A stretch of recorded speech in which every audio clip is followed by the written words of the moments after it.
Olá, alunos do IBAD! Começamos mais um livro, é isso mesmo. A gente está começando hoje, pastor Mateus Itaí, Hebreus e Epístolas Gerais. O que isso significa? Que nós chegamos no nosso 12º livro. Demorou para vocês ou não? Rapidinho. Foi rapidinho? Foi... Eu não sei para vocês, mas o meu sentimento de quando nós começamos as aulas online era que talvez nós faríamos um livro e o pessoal não acompanharia, mas nós já estamos no 3º. E a minha oração tem sido sempre que nós estamos online, mas nós terminaremos esse curso de maneira presencial. E quem sabe hoje a gente já não está dando um passo profético aqui. Você sabe onde a gente está gravando? Nós já estamos na nossa casa nova. Nós já estamos gravando aqui na comunidade cristã Monte Santo. E isso já é mais um passo para aquilo que Deus tem para nós. Afinal, nós começamos esse curso falando que esse lugar que nós estamos aqui era o quê? Era a construção. E hoje aqui já não é mais a construção. Hoje é o nosso templo, é a nossa casa. E em nome de Jesus, logo logo nós estaremos aqui. Mas hoje nós vamos começar então o livro Hebreus e Epístolas Gerais, dando continuidade no último livro falando sobre cartas, então epístolas, continuam sendo cartas. E hoje na unidade 1, pastor Mateus, nós vamos falar especificamente sobre o livro de Hebreus. É isso mesmo. Começamos hoje então a unidade 1 desse novo livro, 12º livro, e nós vamos falar então sobre a Epístola aos Hebreus. Nós vamos começar então falando, no primeiro capítulo do livro, alguns aspectos gerais, a autoria, a data, qual foi o momento histórico em que essa epístola foi escrita, quais eram os destinatários e também as correntes ideológicas a respeito desse assunto aqui. É isso mesmo, e vamos fechar esse capítulo, na verdade vamos fechar essa unidade falando sobre o sacerdócio, que é um dos pontos chaves que marca essa epístola. Então vamos lá, capítulo 1, noções gerais sobre a epístola aos Hebreus. Vamos lá então nesse capítulo 1, o autor ele vai iniciar o livro justamente falando a respeito da autoria. Quem foi que escreveu essa carta? Não se sabe ao certo quem foi o autor. Exatamente. Vários debates desde o século I depois de Cristo já aconteceram e não se chegou a um consenso ainda de quem escreveu. Porém, nós vamos ver algumas possibilidades. O autor ele diz: a primeira possibilidade, que é defendida por Tito Flávio Clemente, a ideia dele foi aproximadamente em 200 depois de Cristo. Ele defende a hipótese de que foi o apóstolo Paulo quem escreveu essa carta. Escreveu em hebraico e depois Lucas, o médico, teria traduzido ela para o grego. Só que existem alguns pontos que são contrários a essa autoria do apóstolo Paulo e alguns pontos que são favoráveis, que defendem essa possibilidade.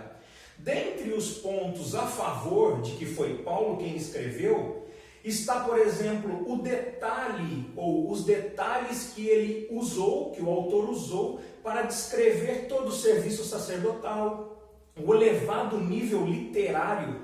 Quando se analisa a carta, se percebe um elevado nível literário, as palavras mais rebuscadas, enfim, alguém que tinha um conhecimento maior. E também a perfeita descrição de alguns assuntos. Então esses são pontos que levam a crer que foi o apóstolo Paulo. Mas existem também alguns pontos que refutam.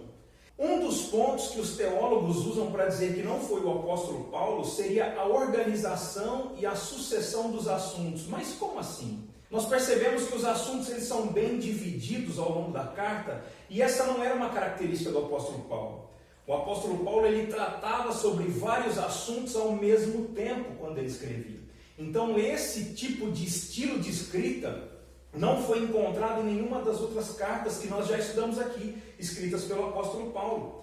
E também o autor aos Hebreus, ele trata de alguns assuntos, como por exemplo o sacerdócio de Cristo, Itair, que não foi tratado jamais por Paulo em nenhuma das outras cartas. Então esses são pontos que refutam o fato de Paulo ter escrevido, e nós não sabemos ao certo quem foi. A segunda possibilidade, a segunda hipótese, foi defendida por Martinho Lutero, o grande líder da Reforma Protestante.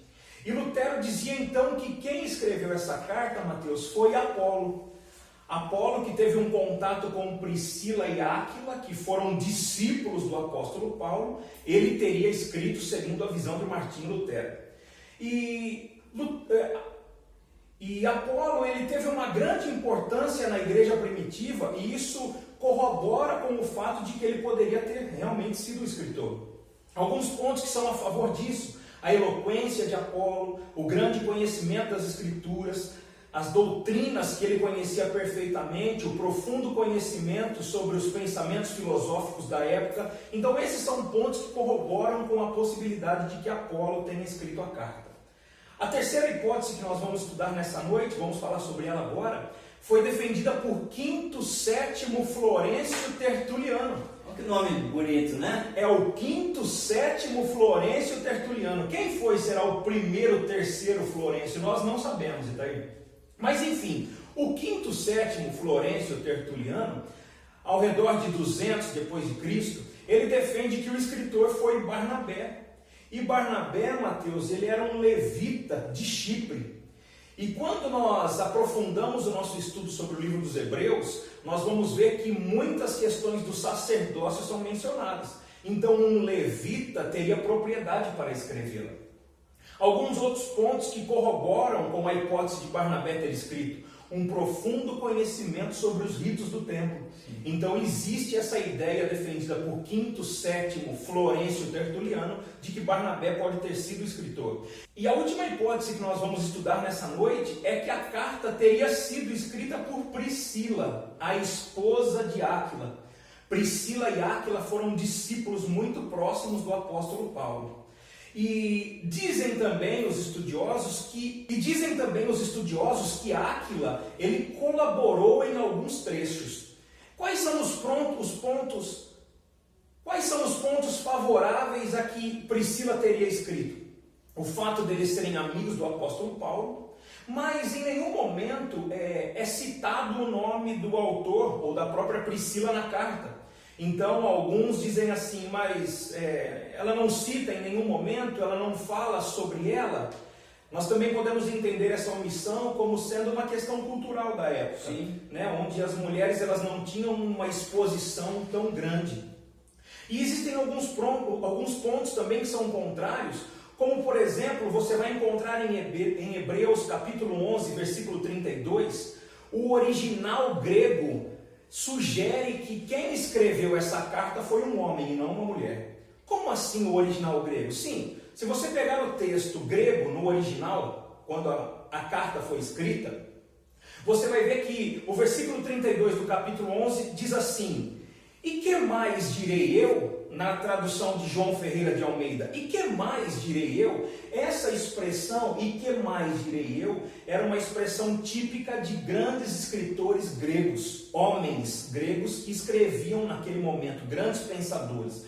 Então tudo indica que se uma mulher teria escrito, essa expressão não estaria presente.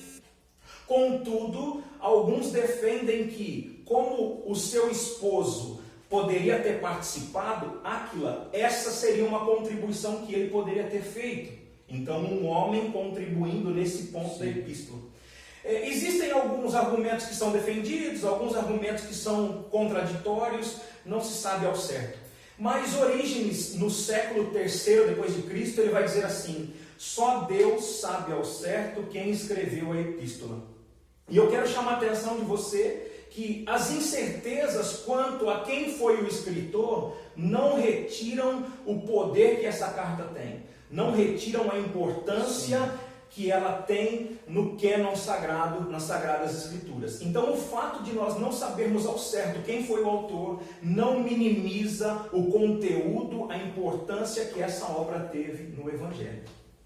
E me permita falar também sobre qual data foi escrita a carta. Existem 3 possibilidades e também não se sabe ao certo qual foi a data correta, ok?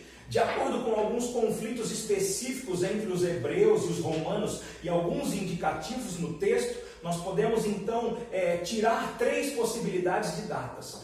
A primeira possibilidade é que ela teria sido escrita 55 depois de Cristo, antes desse período de 55 depois de Cristo. Porque até então a carta não vai citar mártires entre aqueles que foram os destinatários, aqueles que receberam, não havia citação de mártires entre os hebreus que receberam a carta. A igreja romana também não existia ainda e não há citação nenhuma.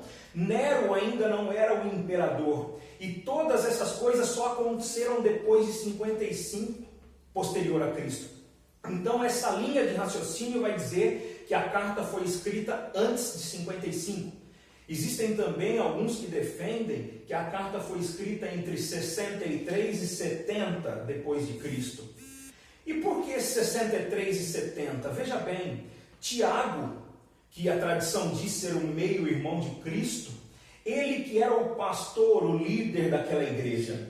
Então Tiago pastoreava aquela igreja e ele acabou falecendo em 63. Os estudiosos dizem que se Tiago tivesse vivo, não era necessário que a carta fosse escrita, porque se o pastor estivesse com eles, eles continuariam recebendo as orientações. Contudo, a morte de Tiago acontece em 63 depois de Cristo, então dizem os estudiosos que defendem essa linha que ela foi escrita após esse período, mas antes de 70.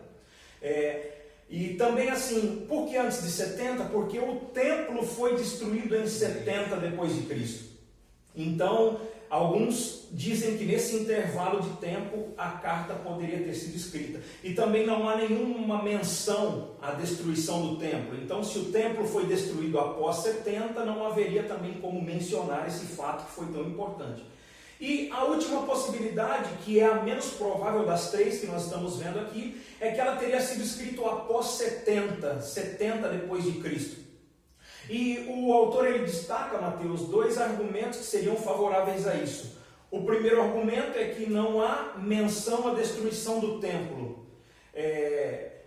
E aí os que refutam essa possibilidade diziam assim: como não mencionar então algo que foi tão marcante e tão importante? Não há nenhuma menção. Se a carta foi escrita após a destruição, como que não foi mencionado que o templo já não existia mais? É um questionamento que se faz. E outra coisa, o autor também cita, Itair, que os ritos que eram praticados no templo eram obsoletos. Então, se o templo já não existia depois de 70, e o autor cita que os ritos praticados no templo eram obsoletos, há um conflito de datas aí, tá? E uma segunda questão que corrobora com ter sido escrita após 70 é que faz menção à segunda soltura de Timóteo, que nós estudamos no livro anterior. Timóteo ele havia sido preso com Paulo uma primeira vez, mas ele havia sido preso numa segunda vez. Então, a carta vai mencionar em Hebreus 13, 23, a soltura de Timóteo, que seria após a sua segunda prisão. Mas aí uma coisa também é importante, porque Timóteo ele recebe a segunda epístola em 66, e Paulo ele falece em 67. Então Timóteo ele só seria preso depois de 67. Então alguns defendem que a carta foi escrita depois de 70, porque Timóteo teria sido preso depois de 70, então isso corrobora, né? Contudo, nós também não sabemos afirmar qual é a data correta dessa carta. Exatamente. Inclusive na página 20 do teu livro você vai ver uma figurinha aí do templo, e o autor desse livro aqui, nós estamos falando do Ricardo Carvalho, ele defende, na verdade ele fala que é mais coerente dentro de todos esses pontos colocados aqui, e os fatos também bíblicos, que a carta ela tenha sido escrita então antes do ano 70. Esse é o posicionamento do autor. Mas pastor Mateus, antes de entrar para o destinatário, tá aí, afinal uma carta ela só faz sentido se eu estou escrevendo ela para alguém. O quanto vai mudar na nossa vida hoje se essa carta ela foi escrita em 66, 67 ou 70? O conteúdo dessa carta é muito rico, né? A carta aos Hebreus, ela é fantástica, e eu aconselho você que está nos vendo agora que faça uma leitura dessa carta por inteiro, porque você vai obter muito conhecimento e alguns detalhes que são até libertadores, né? Como nós vamos ver ao longo dessa aula. Então independe do fato do ano em que ela foi escrita, porque ela é atemporal, ela não se prendeu ao tempo e não se prendeu também aos destinatários, porque ela faz parte hoje, ela alcança hoje as nossas vidas. Exatamente. Então, Itaí, para quem que ela foi escrita e onde ela foi escrita, né? Ela foi escrita para um público específico e teve um local onde ela foi redigida. É essa a palavra, né? Redigida. Bom, a questão do público e local da escrita também não há consenso, tá? Quanto aos destinatários, existem 3 possibilidades, que são as possibilidades mais aceitas, tá? Que seriam judeus convertidos ao cristianismo, mas dentro desse grupo, os judeus convertidos ao cristianismo, ele pode ser dividido em 3 grupos. Como seria essa divisão? Primeiro, judeus cristãos que habitavam em Jerusalém. O que leva a esse ponto, a chegar a esse ponto de vista? As citações dos profetas e dos ritos levíticos, dos rituais levíticos que eram praticados no templo.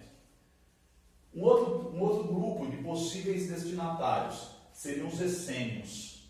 Mas quem são os essênios? É uma palavra que não é comum, não é usual na nossa língua, no nosso vocabulário, né? Os essênios, eles eram judeus ou convertidos ao judaísmo, mas de origem egípcia. Olha só.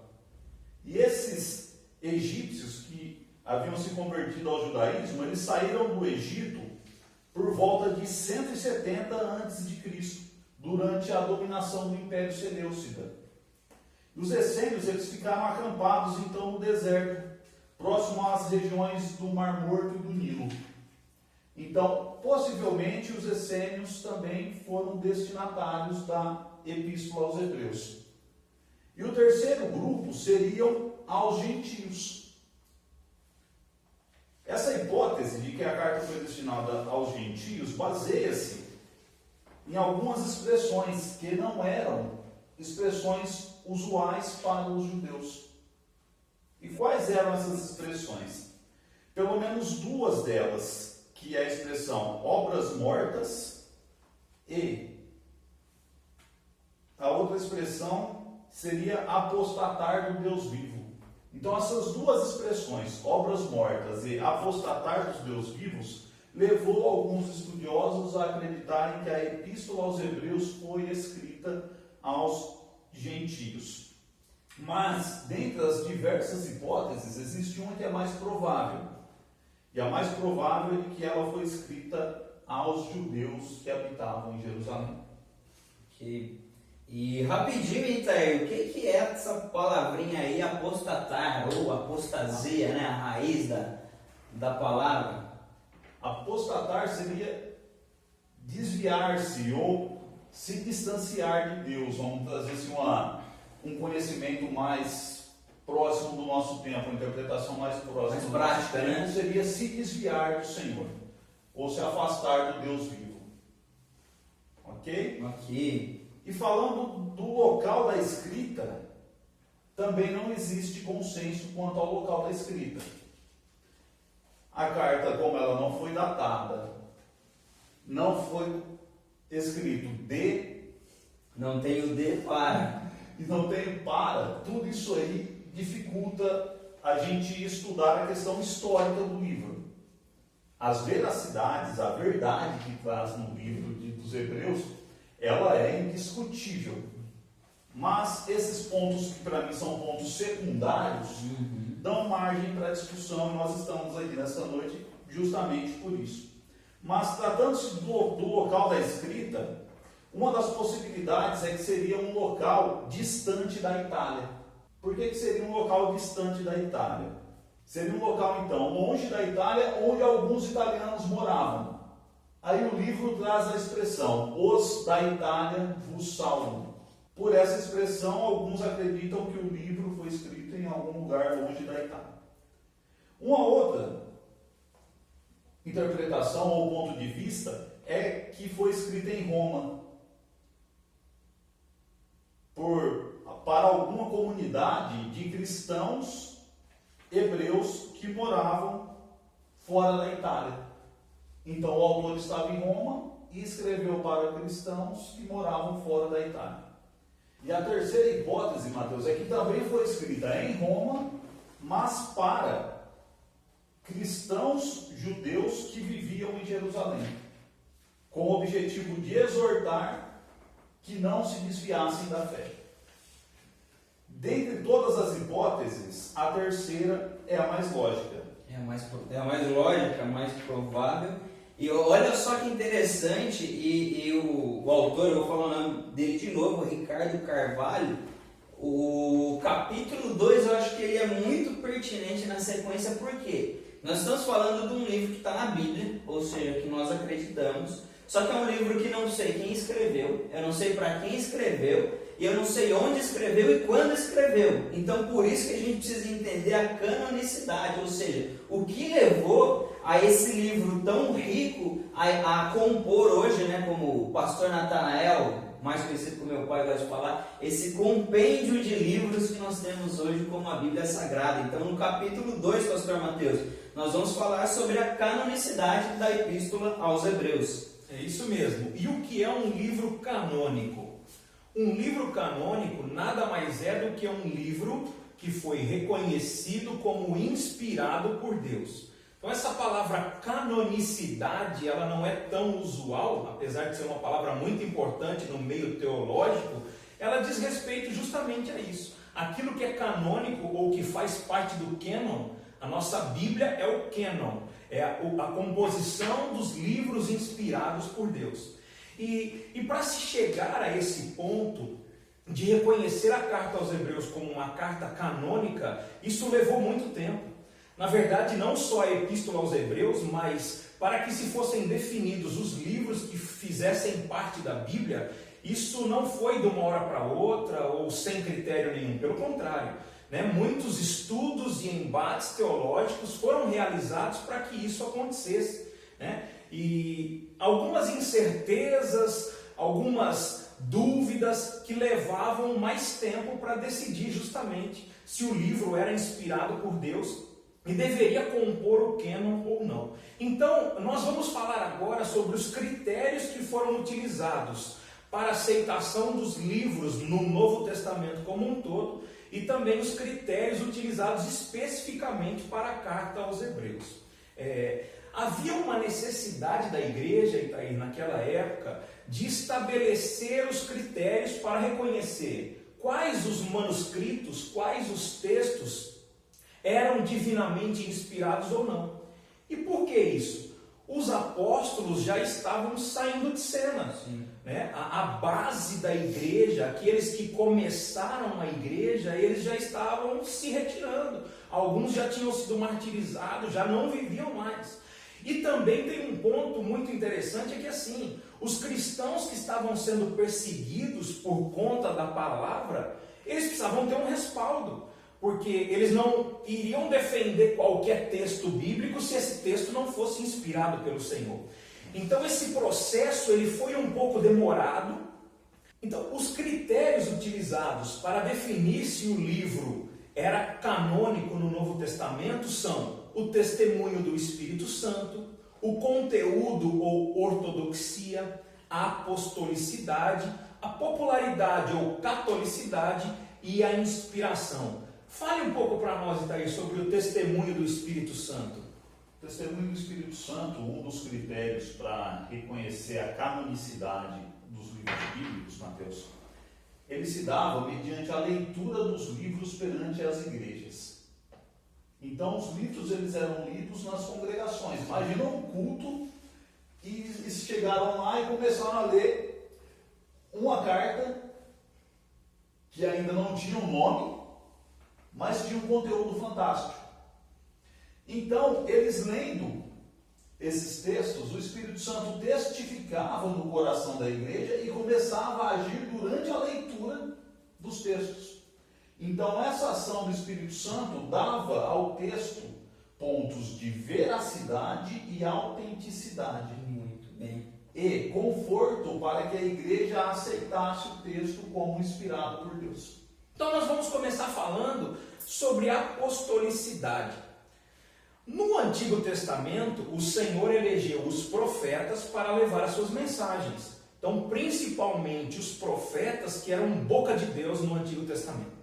E no Novo Testamento, o Senhor elegeu os apóstolos. Cristo treinou os apóstolos, Cristo esteve com eles e a igreja então se formou. E é interessante que existem alguns filtros então que foram estabelecidos historicamente para confirmar a apostolicidade. Qualquer livro seria aceito? Não. Se ele fosse de autoria apostólica, sim. Esse era um ponto que era favorável.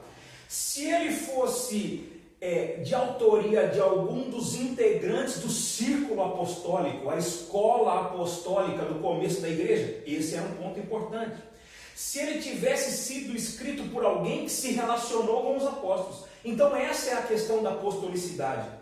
Esse selo que comprova a autoria por alguém que foi apóstolo ou teve um convívio muito grande ou uma influência muito grande com os apóstolos. Esses eram os critérios da apostolicidade. Muito bem. E o que seria, Itair, essa tal da ortodoxia? A ortodoxia, Mateus, um nome relativamente difícil, uma palavra até difícil de se pronunciar. Esse livro, na verdade, essa unidade, esse livro, prepare o teu dicionário aí, é uma sopa de palavrinhas aqui, não tão corriqueiras, né? Do nosso dia a dia, mas muito importante para o nosso conteúdo teológico. Muitos já devem ter ouvido a expressão, né? Esse ato não é nada ortodoxo. Exatamente. Ou essa postura não é nada ortodoxa, né?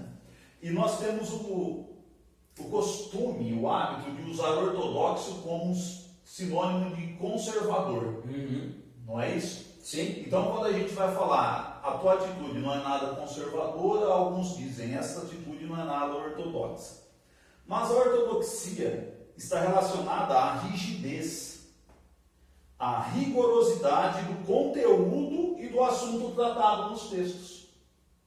Então havia uma rigidez, uma rigorosidade de que o conteúdo tratado no texto deveria estar em linha com os padrões de posicionamento dos apóstolos e do Senhor Jesus Cristo. Sim.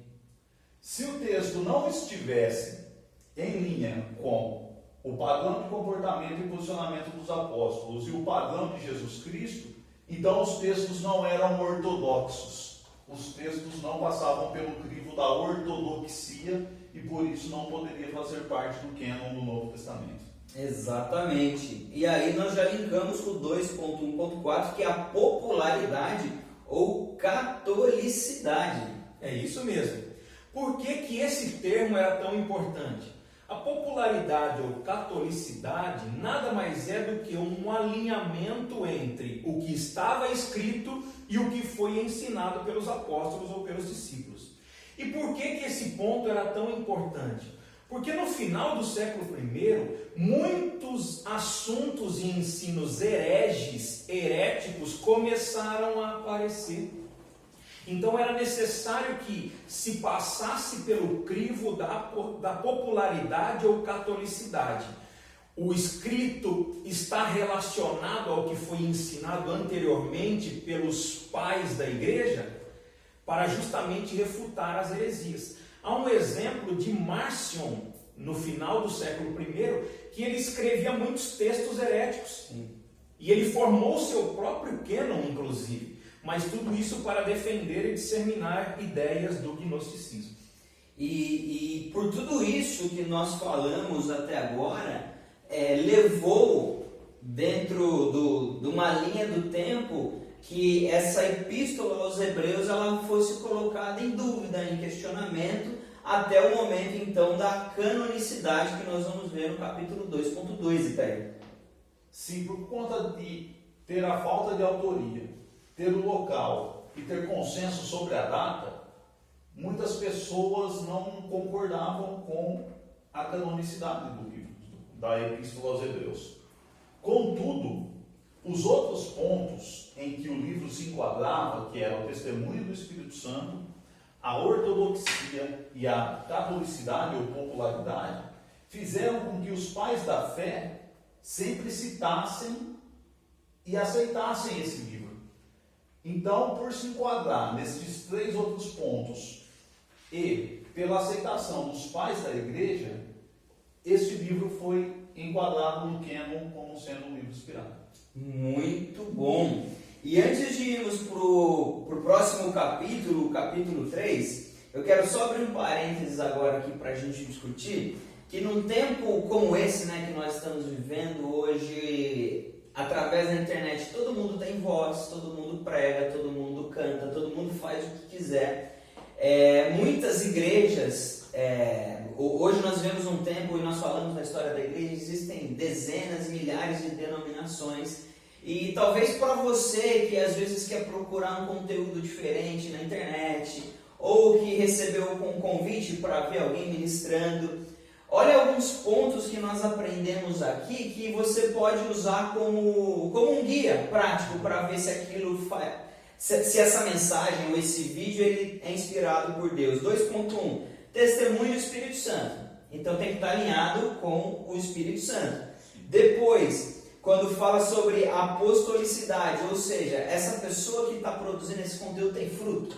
Ela carrega os frutos do Espírito Santo. Com quem que ela caminha? Por quem ela foi discipulada? Depois a ortodoxia, ou seja, a seriedade do assunto que está sendo falado. E depois a popularidade ou catolicidade no sentido de esse conteúdo que essa pessoa, esse pastor, profeta, apóstolo, sei lá qual é. Só que infelizmente hoje nós vivemos um tempo onde existem muito conteúdo e muita heresia está sendo pregada. Nós precisamos entender a seriedade da mensagem. Mateus, eu estou na dúvida, eu não sei, leia a palavra de Deus. Uma vez eu escutei um pastor ministrando, eu não lembro qual era o pastor, e ele falava o seguinte: fugiu da Bíblia, meu irmão? Corre, só que qual é o problema? Às vezes tem alguém que está pregando assim, porque a palavra de Deus diz que não cai uma folha da árvore se Deus não deixar, e a igreja, glória a Deus, aleluia, mas onde que está escrito? Só que talvez pela nossa falta de conhecimento bíblico, a gente acaba mergulhando nessas ondas, e por ser neófito, 3 casos: ou a pessoa pode ser neófita, ou seja, falta conhecimento. Segundo ponto, ingenuidade. E se você conversar um pouco com o meu pai, pastor Natanael, pastora Janete, quando nós estávamos no campo missionário, nós víamos muita ingenuidade, só que também tem a preguiça. Para que eu vou ler a Bíblia se eu sei que o pastor Mateus domingo ele vai trazer uma palavra que vai agradar meu coração? Então, você está aqui hoje porque você é um estudante de teologia, então tenha paixão na leitura da palavra, e isso vai te levar para um novo patamar sobre aquilo que você vai consumir. E tá aí, pastor Mateus, faz sentido isso ou é coisa da minha cabeça? Não, com certeza, né? Nós precisamos estar atentos e ligados ao conteúdo das Escrituras, e que esse conteúdo seja genuíno, alinhado com a palavra de Deus. YouTube, Facebook, todos esses serviços de streaming que o pessoal tem hábito de ver vídeos, isso aí é terra de ninguém. E as pessoas postam conteúdo sem nenhuma responsabilidade. Então, você que gosta de assistir uma pregação, você que gosta de assistir algo na internet, procure a fonte. Exatamente. Veja se a fonte é confiável. Converse com o teu pastor, com o teu líder, porque a vivência dessas pessoas pode ajudar você a não incorrer em erros que outras pessoas incorrem por não procurar lideranças. Exatamente. E eu não vou ser hipócrita aqui de falar porque eu produzo conteúdo para a internet, mas procure a fonte. Saiba se aquela água que você está bebendo, se ela vem de uma fonte limpa e de uma fonte saudável, porque isso pode produzir na tua vida muitas lacunas, na verdade pode abrir muitas lacunas que depois, para isso ser tratado, estou aqui com o pastor Mateus, pastor Jorge na nossa igreja, que depois fica uma batata quente na mão deles, sem saber, não que não vai saber o que fazer, mas até entender a raiz, isso é muito mais profundo.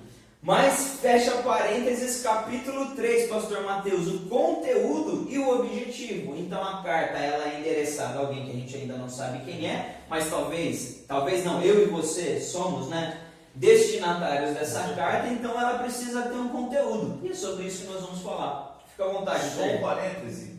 Sempre que a gente fala das cartas paulinas, as cartas elas foram escritas a um público inicial. Sim. Mas depois esse público ele foi extrapolado com a canonicidade. Então hoje todos os cristãos são destinatários de todas as epístolas. Exatamente. A universalidade das epístolas, bem lembrado pelo Itair. E nesse capítulo 3, então, do nosso livro, nós vamos falar basicamente sobre o ministério de Jesus e o que ele conquistou para os que nele creem. Quais eram os temas centrais do escritor dessa epístola? Ele fala muito sobre o ministério de Cristo e o sacrifício levítico e o sacrifício do Senhor Jesus também. Qual era o contexto, então, daquela época em que essa carta foi escrita? Não sabemos ao certo a data, mas qual era o contexto? Os destinatários, pelo que nós podemos observar conforme fazemos a leitura, os destinatários estavam perdendo o entusiasmo. Os líderes da igreja naquela época estavam sendo perseguidos. A perseguição não era ferrenha ainda, a perseguição romana que aconteceu um pouco posterior, mas os líderes da época já eram perseguidos. Eles eram obrigados a fazer reuniões às escondidas. E uma outra coisa também que desanimava um pouco os irmãos, esse reino, o reino que Cristo veio trazer e veio manifestar, não era um reino visível e palpável. Então as pessoas elas perdiam um pouco o interesse por isso. E um ponto também é que o próprio rei, Jesus, ele havia sido morto. Então esse era o contexto da época, as pessoas estavam desanimando por todos esses fatores e características. E uma outra questão também que o autor do livro coloca é que o cristianismo ele não tinha aquela pompa que o judaísmo tinha. Aquela questão de um templo suntuoso, o ofício dos sacerdotes. Então o cristianismo ele era mais simples nesse aspecto. Então o autor ele vem incentivar, Itaí, que os destinatários eles reconhecessem o cristianismo, principalmente pelo sacrifício de Jesus, como superior ao judaísmo, porque foi fundado pelo Filho de Deus, o único capaz de perdoar, libertar e salvar o homem. Muito bem, e aí na sequência, Itaíra, a gente já vai linkar pela primeira perguntinha que eu te fiz. Agora o autor ele vai trazer a advertência quanto à apostasia. Olha só que interessante, no capítulo 3 do livro de Hebreus, o autor ele começa a citar o povo hebreu no deserto. Sim. E quando ele começa a citar o povo hebreu, ele começa a falar dos milagres que aqueles viam. Você já imaginou? Todo dia era um milagre novo. Todo dia tinha maná caindo do céu. Quando não tinha água potável, a água amarga virava doce através do milagre do Senhor. Eram livramentos nas batalhas, era a coluna de nuvem se movendo de dia e a coluna de fogo se movendo de noite. E esse povo, mesmo diante de todos esses sinais, de todos esses milagres que o Senhor fazia, o povo endureceu o coração para Moisés, a ponto de todos os adultos morrerem no deserto, por endurecerem o coração, por se apostatarem da fé. O autor dos Hebreus cita o exemplo dos antigos hebreus para conscientizar a população atual, no período da escrita, de que se apostatar da fé provoca morte. E de qual fé que eles iriam se apostatar? Da fé levítica, dos ritos? Não, se apostatar dos ensinos de Cristo. Sim. Se apostatar daquilo que Cristo ensinou. E o autor ele ainda disse mais, que aqueles que experimentaram Cristo incorrem em maior pecado porque viram o cumprimento da promessa. Exatamente. E continuando só nesse 3.2, isso é totalmente aplicável para os nossos dias hoje. Infelizmente, nós vivemos num tempo onde muitas pessoas estão apostatando da fé.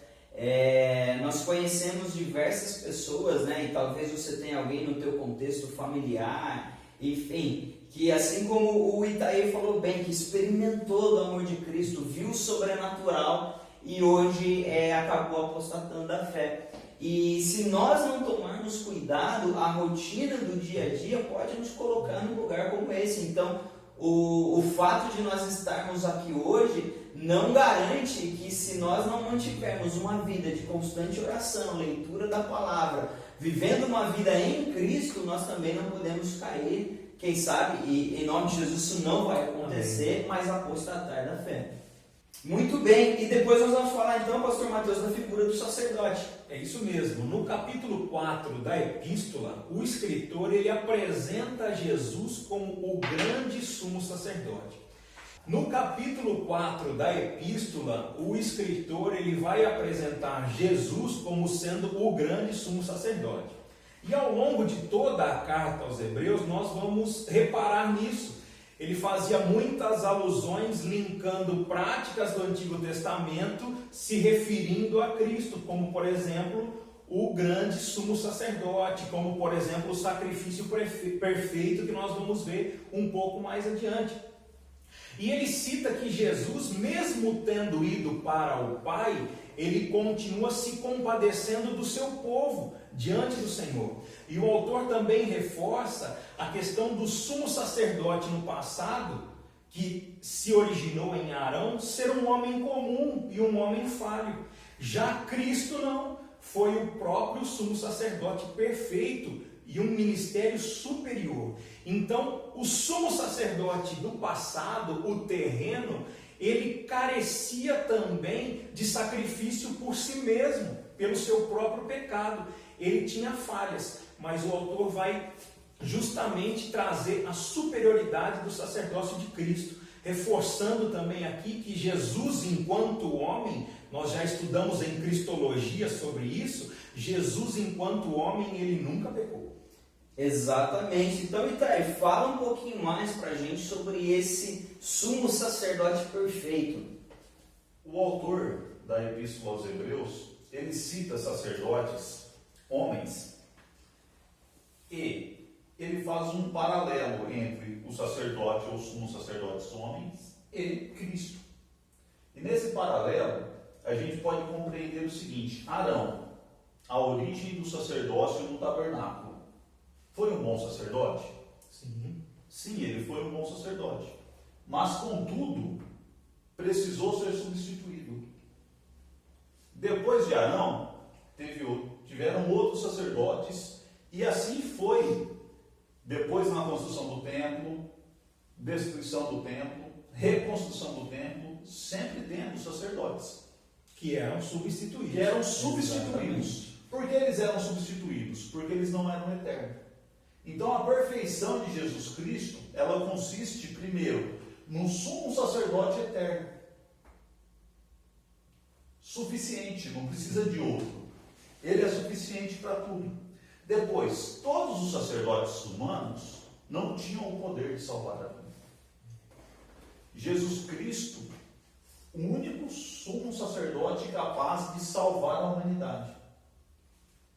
E terceiro, para concluir, os sumos sacerdotes, eles ofereciam sacrifícios constantes. Exatamente.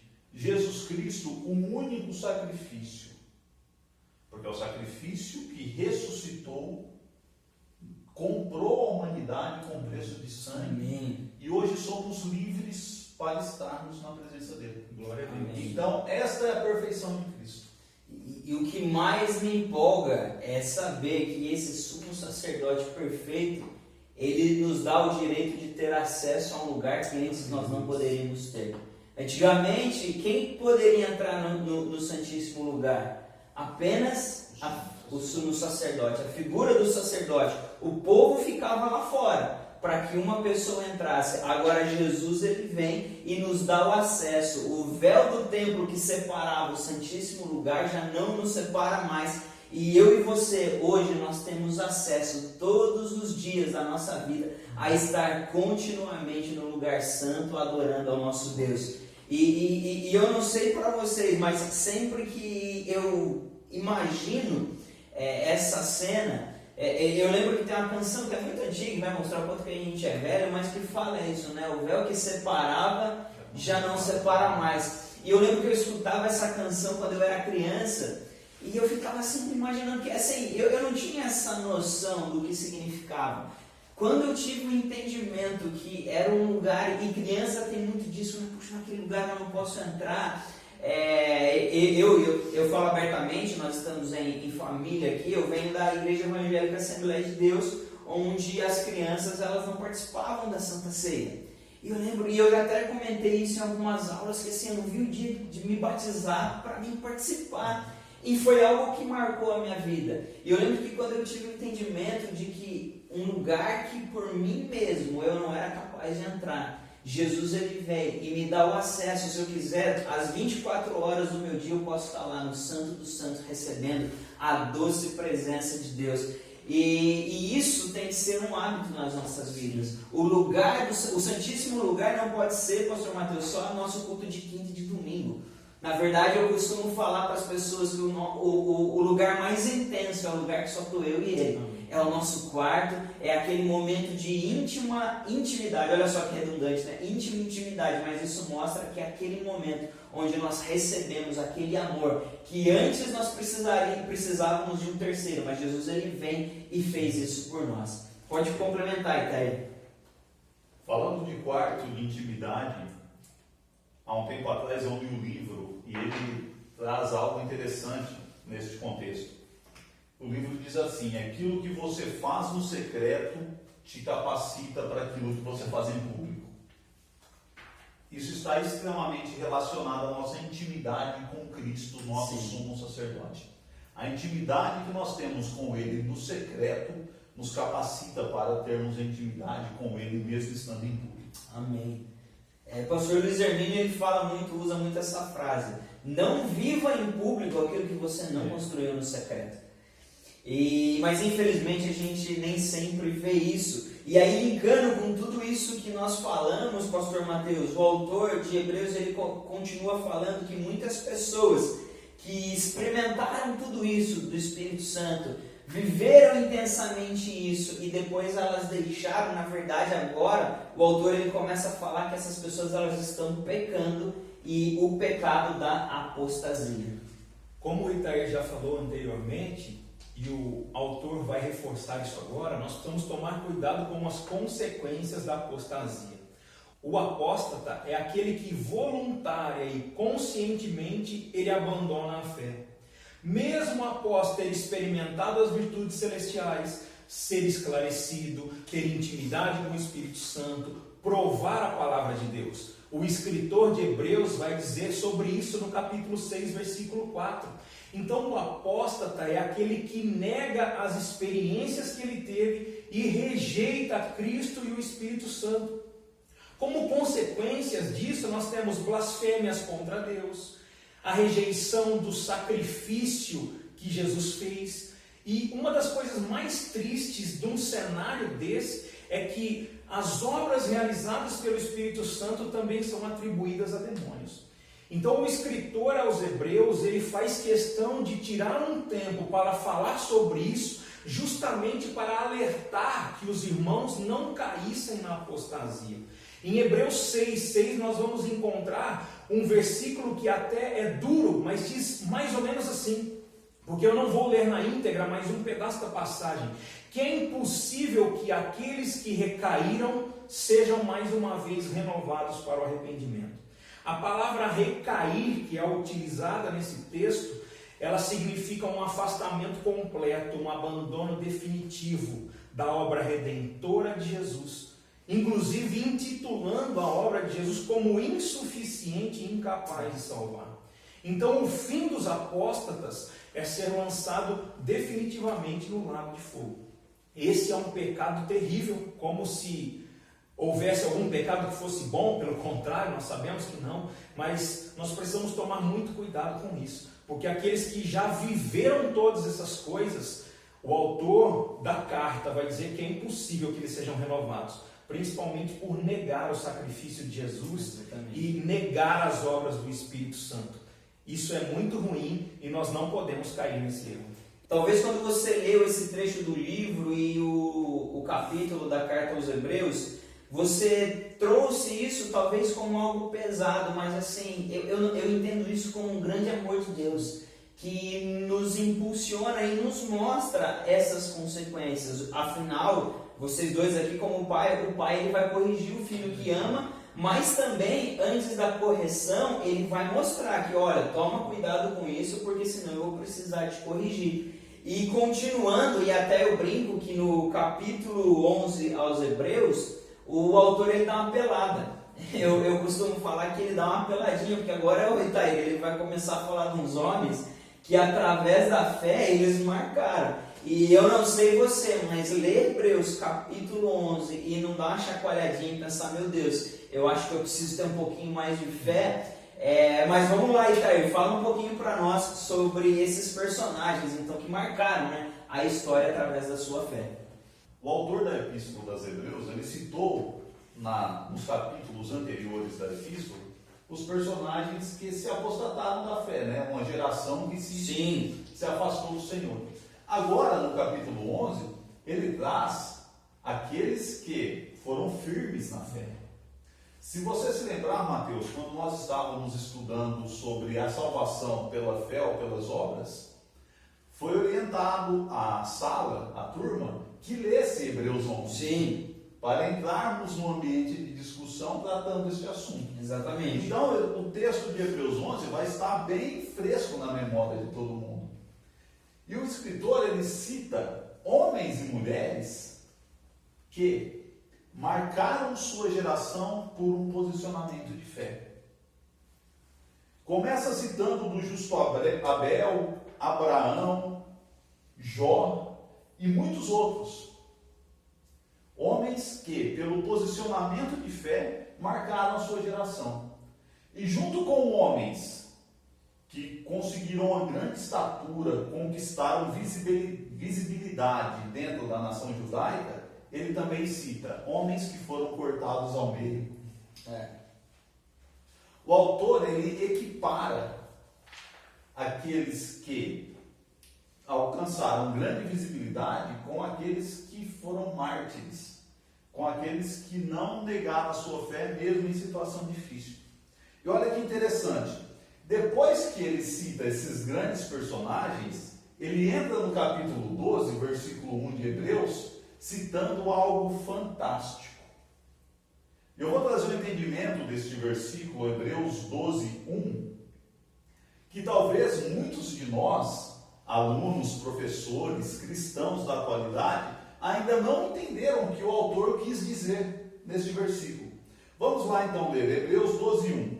Portanto, também nós, visto que temos a rodear-nos tão grande nuvem de testemunhas, desembaraçando-nos de todo o peso do pecado que tenazmente nos assedia, corramos com perseverança a carreira que nos está proposta. Muito bem, quem é essa tão grande nuvem de testemunhas? Que o autor dos Hebreus cita aí no capítulo 12, versículo 1.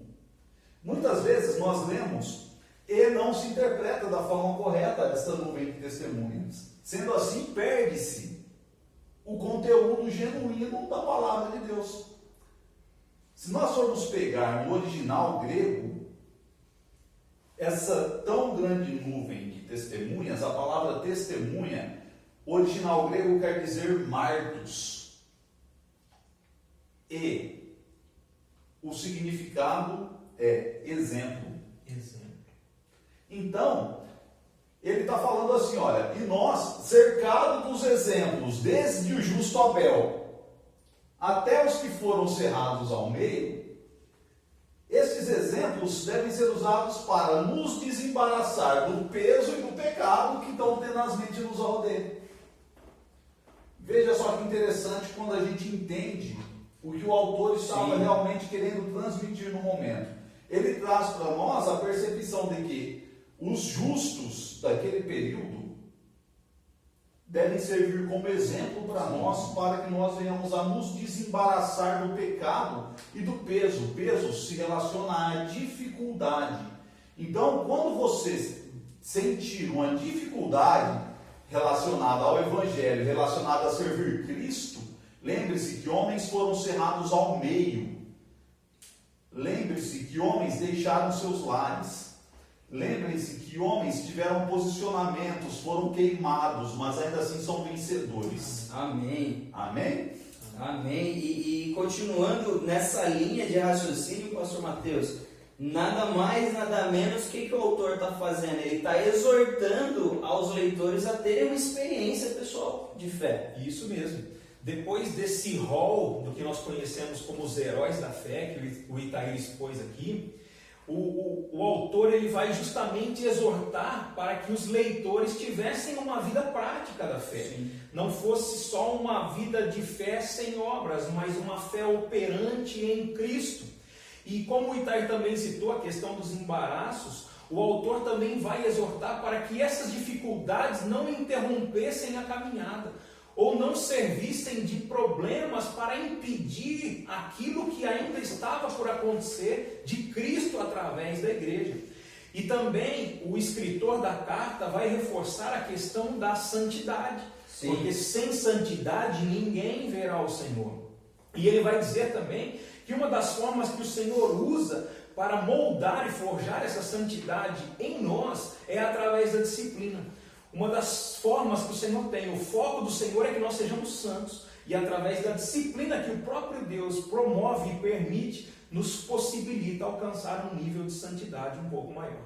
Amém. E o autor, ele então finaliza a carta mais uma vez exortando os leitores, mas exortando ao que, Itair? A uma prática eficaz de cristianismo. Mas antes de, Itair, de passar a fala para você, eu falo muito isso no workshop de evangelismo. O que significa exortar? Às vezes nós escutamos a palavra exortar e a gente fala, o pastor Mateus está exortando a Bianca. A gente vê como algo penoso. A exortação na raiz da palavra ela é a correção, mas uma correção que aponta um futuro. Sim. Na verdade é quando um filho deixa que o copo cair, o pai vai exortar, vai falar, filho, você deixou o copo cair, esse copo custou dinheiro, tudo mais, mas olha, a partir de hoje eu vou comprar um outro tipo de copo, um copo de plástico para você tirar o peso, que você é uma criança, então você tem que ter atenção para não derrubar, mas isso pode acontecer. Então eu vou te mostrar um próximo passo. Na verdade, a exortação, além da correção momentânea, ele vai dar o próximo passo. E é isso que o autor ele encerra a epístola aos Hebreus falando para os seus leitores.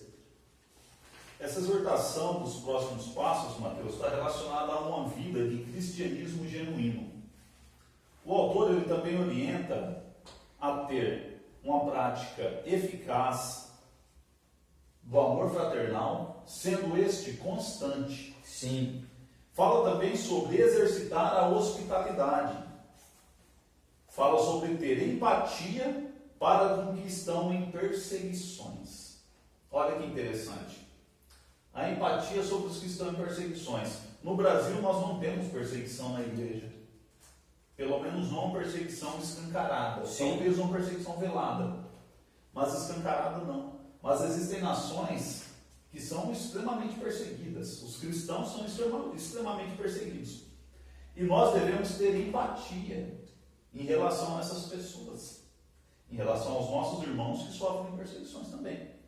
O autor, ele reforça ainda que a fé é um instrumento que propiciará ao homem chegar-se a Deus. Exatamente. Olha só que interessante. Nós podemos então concluir que o autor demonstra a excelência de Jesus Cristo sobre os ritos antigos, sobre os profetas, sobre os anjos e sobre os líderes sacerdotais de qualquer classe. Também que Jesus Cristo trouxe ao homem a luz e que os ritos do judaísmo, os ritos levitas ou levíticos, apontavam para Cristo e para seu sacrifício eterno e perfeito. Muito bem. Agora no capítulo 4, pastor Mateus, nós vamos ver a teologia da epístola aos Hebreus. É isso mesmo. Basicamente, o autor da carta ele vai falar sobre as questões do sacerdócio de Cristo, superior ao sacerdócio araônico, que é o sacerdócio de Arão, e também a respeito do sacrifício de Cristo, como um sacrifício suficiente, eterno e perfeito. No capítulo 9 da carta, ao orientar os leitores a abandonar as práticas judaicas do Antigo Testamento, o autor ele exemplifica justamente com as questões do sacrifício expiatório e o perdão. E ele vai falar então sobre esses assuntos e como se dava o ritual de expiação no Antigo Testamento. Isso acontecia uma única vez por ano. O sumo sacerdote, primeiramente, ele observava todo um ritual por si mesmo, de purificação e para o perdão dos seus pecados, e depois ele também fazia um ritual pelo povo. Ele sacrificava um novilho por si mesmo, e um outro novilho também era liberado em direção ao deserto, trazendo a ideia de um distanciamento do pecado do homem. E após o seu processo de purificação, ele partia então para o sacrifício de um bode. Outro bode também era liberado para o deserto e o sacrifício estava finalizado. Ele comparecia diante do Santo dos Santos, fazia a aspersão do sangue no propiciatório e aí sim era liberado então o perdão para todo o povo. Só que eu reforço que isso acontecia uma única vez por ano. Então isso era temporal. E essa questão se repetia. E também era um sacrifício imperfeito. Imperfeito pelo próprio sacerdote e também pelos animais que eram utilizados. É claro que havia todo um critério para a escolha do animal que seria sacrificado. Mas não deixa de ser terreno, não deixa de ser imperfeito. Então todo o sistema sacrificial judaico, ele apontava para uma realidade espiritual, uma realidade celestial. E nós vamos ver que há muitos links que o autor aos Hebreus faz com acontecimentos do passado, apontando para Cristo. O sacrifício do animal lá pelo sumo sacerdote em Levi, aos levíticos, prefigurava a crucificação de Cristo, o sacrifício superior e perfeito de Cristo na cruz, que é um sacrifício eterno e suficiente, não precisa mais se repetir, foi um sacrifício perfeito porque o próprio Cristo foi perfeito. E na questão sacerdotal isso não é diferente. Em Hebreus 9, 24, nós vamos ver o autor da epístola dizendo que Cristo, após ressuscitar, ele não entrou num santuário feito por mãos humanas, porém no céu, para agora comparecer por nós perante a face de Deus. O sacerdote do passado, terreno, ele entrava no templo edificado por mãos humanas, mas Jesus, como o sumo sacerdote perfeito, tendo um sacerdócio superior, ele adentrou aos céus e está diante do Pai para fazer esse intermédio por nós, para nos representar nos céus. Isso revela então que o sacerdócio de Cristo era superior ao sacerdócio de Arão. Cristo foi o sumo sacerdote perfeito, aquele que representou o povo diante de Deus. O sacerdote no passado representava o povo diante do Senhor, com todos os rituais. Cristo nos representa hoje de uma maneira perfeita e suficiente diante do próprio Pai. Então esse sacrifício expiatório perfeito de Cristo e o sumo sacerdote perfeito que é Cristo, ele nos dá uma vida com Deus, tanto hoje, agora, quanto no porvir. Porque todos nós que estamos nessa nova aliança proporcionada por Jesus, nós podemos desfrutar das promessas e das promessas que virão, principalmente na eternidade, a questão da nova Jerusalém, a Jerusalém celestial. E isso também aponta, fazendo um link com o que aconteceu na história dos hebreus, com o caso de Josué. Josué foi usado por Deus para conduzir o povo à terra prometida. E Jesus é aquele que nos conduz a Jerusalém celestial, a uma vida eterna. Amém.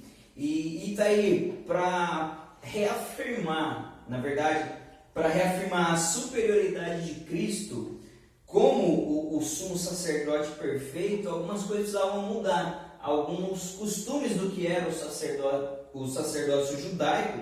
Então, o autor aos Hebreus ele vai falar sobre a cristologia dentro da sua carta aos Hebreus. Olha só, para falar sobre a superioridade de Cristo em relação ao sacerdócio e sobre a cristologia, é importante a gente entender mais algumas coisas.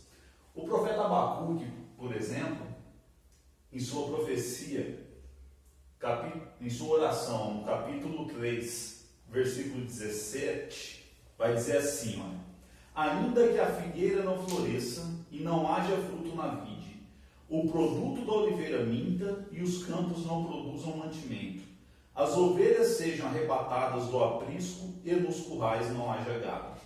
O que acontecia, pastor Mateus, se não houvesse gado, o bezerro para purificação do sumo sacerdote e a ovelha ou o bode para a purificação da nação? Faria sentido o sacerdócio levítico? Ele não teria a sua operação. Ele ficaria inoperante, certo? Aí o profeta, ele vai mais na sua oração e ele diz assim: todavia me alegrarei no Deus da minha salvação. Quem é o Deus da nossa salvação? Jesus Cristo. Então já não há mais os ritos judaicos. Se não tivesse o gado, não tivesse a ovelha, também não haveria. Ainda assim o profeta Abacuque se alegraria no Deus de sua salvação. Amém. Esse texto ele já estava apontando para Cristo. Amém? Para o Deus de nossa salvação. E falando da cristologia no livro de Hebreus, eu convido a você, aluno do IBAD, a abrir o seu livro na página de número 54. Nesta página nós temos uma figura que vai nos auxiliar para a compreensão da cristologia no livro de Hebreus. Primeiro ponto, Jesus Cristo é eterno. Então ele não é criado, um Deus criado, ele é um eterno. Jesus Cristo é. Sim. Ok? Um outro ponto importante, superior a tudo e a todos. Amém. Amém? Perfeito. E o principal para nós, substituto dos homens. Amém. Amém. No sacerdócio levítico, era necessário que o bode fosse usado para expiar o pecado do homem. Jesus Cristo, ele perdoou o nosso pecado com o preço de sangue. Ele ressuscitou e está à destra de Deus. E nossos pecados estão perdoados. Amém. Amém? Amém.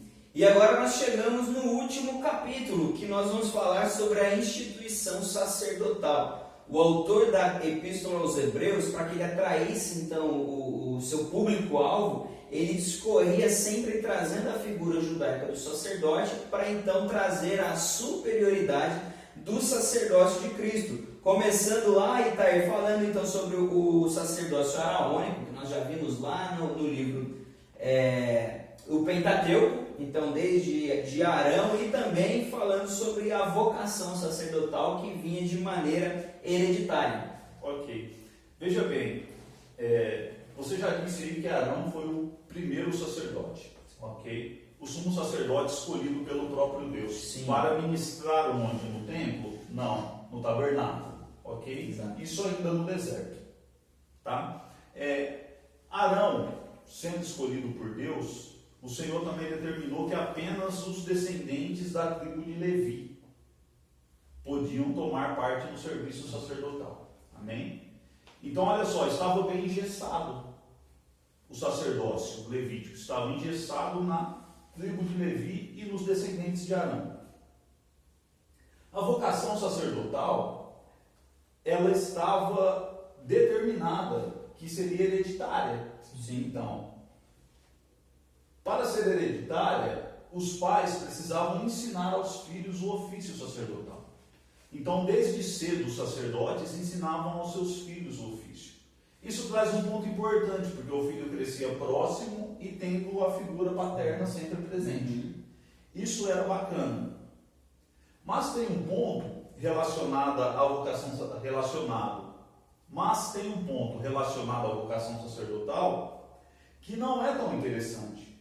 O sacerdote, o sumo sacerdote, para ele entrar no Santo dos Santos, ele precisava cumprir rituais de purificação.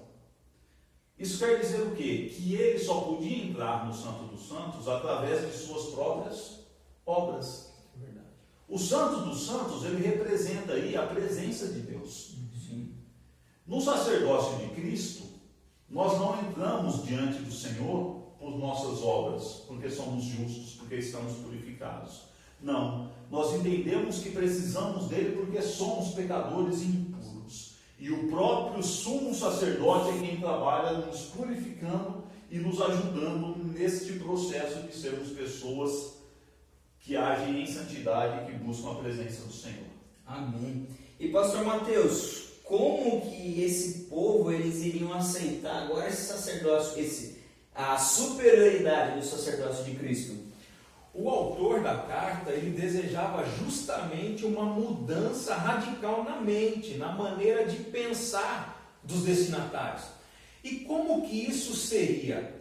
Através do conhecimento da verdade, através da aceitação do sacrifício de Jesus e através de uma conversão genuína ao que Cristo fez.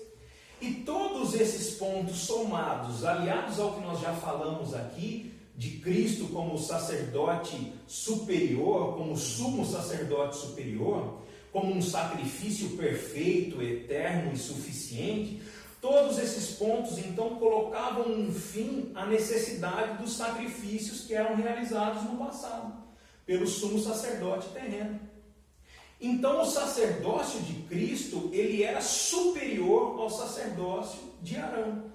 Arão e os seus descendentes, eles também necessitavam do perdão, eles também careciam de salvação, eles eram falhos, eram limitados, mas Cristo não, um sumo sacerdote perfeito e eterno, e através do sangue que foi derramado por Jesus, nesse sacrifício perfeito, ele nos dá a possibilidade de salvação, tanto para a linhagem de Arão sacerdotal, como para todos os seres humanos. Amém. Essa salvação pelo sangue concede ao homem um novo e vivo caminho, para que nós possamos entrar com confiança no Santo dos Santos. Amém. O sumo sacerdote entrava num lugar físico chamado Santo dos Santos, mas hoje, pelo sangue de Jesus, nós temos o livre acesso a essa presença maravilhosa, a essa intimidade. E, além do que, nós não temos os empecilhos e as barreiras que o Antigo Testamento impunha.